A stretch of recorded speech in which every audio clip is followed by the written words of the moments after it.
ان کی مخالفت کی تھی، لیکن آج پتھر کے بت، ہاتھ سے بنائی ہوئی تصاویر، خوبصورت کاغذی پیکر، مٹی کی مورتیاں، لکڑی کی گڑیاں اور بے شمار خود ساختہ معبود ان کے کسی کام نہ آ سکے تھے۔ آج شرک و بدعت کے مظاہرے تمام ہو چکے تھے اور توحید کی حقانیت دلوں کو تسخیر کر رہی تھی، اور ایسے میں وہ سب آخری فیصلے کے منتظر تھے۔ اس وقت ہادی برحق صلی اللہ علیہ وآلہ وسلم نے فیصلہ صادر فرمایا۔ یہ معافی کا عام اعلان تھا، جاؤ تم سب آزاد ہو۔ آپ صلی اللہ علیہ وآلہ وسلم دنیا اور آخرت کے سب سے عظیم فاتح ہیں۔ آپ صلی اللہ علیہ وآلہ وسلم کی فتوحات تلوار کی دھار سے زیادہ دلوں کی تسخیر اور رحمت اور حکمت کی روشنی سے عبارت ہے۔ آپ صلی اللہ علیہ وآلہ وسلم کی سب سے بڑی فتح فتح مکہ تھی، جہاں بغیر خون بہائے عفو درگزر کا بے مثال مظاہرہ کیا گیا۔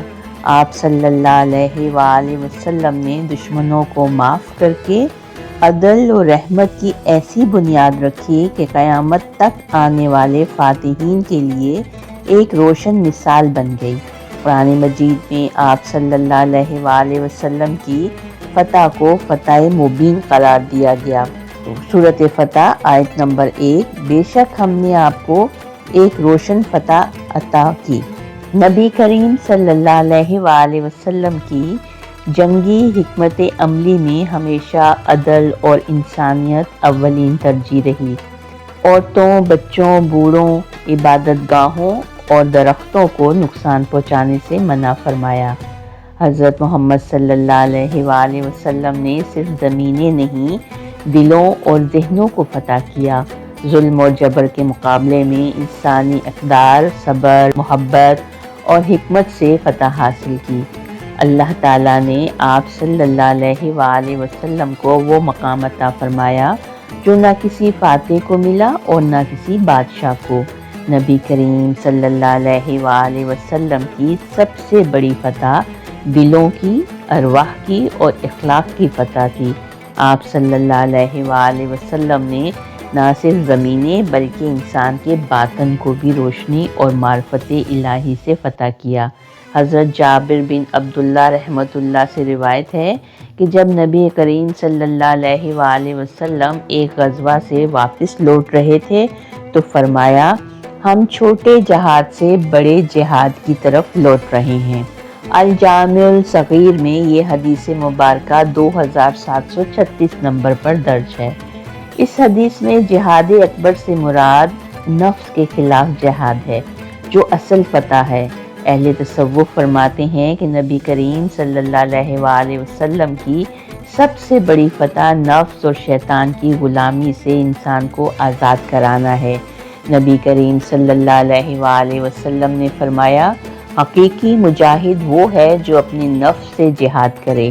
مسند احمد میں یہ حدیث مبارکہ 23445 نمبر پر درج ہے۔ اس حدیث کو صوفیہ اکرام فتح کی سب سے اعلیٰ تعریف مانتے ہیں، کیونکہ نفس کی تسخیر ہی وہ کامیابی ہے جو دنیا اور آخرت میں انسان کو حقیقی عزت بخشتی ہے۔